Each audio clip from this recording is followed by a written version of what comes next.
Ako si Redfrido Enrique Silis, Barangay Chairman, Barangay 31, Tacloban City.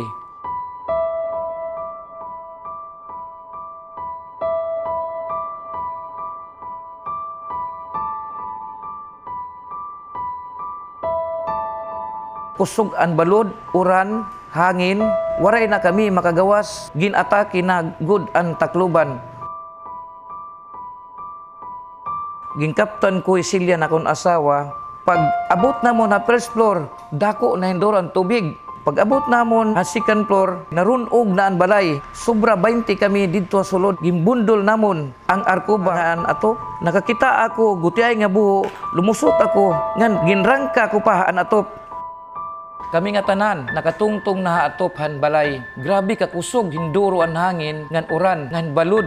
Ginkaptan ko gudhin maupay na akong asawa. Dako pa nga balod, itong umabot amon, ging lambos pa kami balod. Maiha kami naglutaw-lutaw itong nga tubig. Pagka pila ka minutos, may nakitaan ako nga pader. May dito tiris nga dos andanas. Ginayaknan ko nga nito kasawa, ngayon akong mga umangkon, ngayon akong mga patod. Nga captain yun akong asawa. Ang siyahan ko nga paglukso ito nga building, waray ko umabot. Nahulog ako ha ilarong ang tubig. Harayo indor itong giniluksuan. Umabot ko ito nga utaw nga akong target nga makakapot ako. Sumaka ako ito nga tiris. Ginklip ko na akong tiil, kay kuhaon ko na akong asawa. Pagkita ko dida, waray na akong asawa nga da. Ginkita ko ang tubig, nga nahulugan akong asawa, waray ko nakita bisan guti ay nga bado. Kay gusto ko kung nakita ko anto. Malayo gihapon ako. Makuhaon ko ang akong asawa, kinalan masalbar ko gihapon ang iba nga mga pagumangkon ko nga mga asawa na akong mga pagumangkon. Paghinay ang hangin, tigda na wara ang tubig. Gumawas ako ito nga building, kung nakita ko gudayon, nga dida la mahulog ang akong gintungtungan.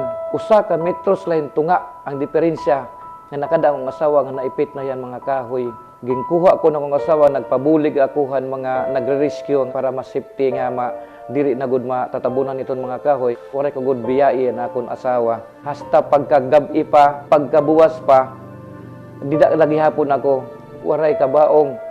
Damo gihapon ang patay nga nakanto didto. Gusto ko malubong na akong asawa. Maupay nala kami nakakita akong usa ka nako nagsangkay in charge sa cemetery ug nabuligan ako niya nga maeda usa nga pansyon pa nga bakante nga pwede susudlan ng usa nga patay. Pag alas 10 ang aga, pagkabuwas, ako ang nagduso, nagkarga na akong asawa nga aplikadto sa sementeryo. Nobyembre 8 ko na tao. Nobyembre 8 pagod namatay ang asawa. Parahan mga kabugtuan akong asawa, sorry la nga tanan. Waray ko gud pa baye. Yun anong kunta matalwas siya. Ini akong asawa Celia, diri ko gud ikaw mga limtan, kasta.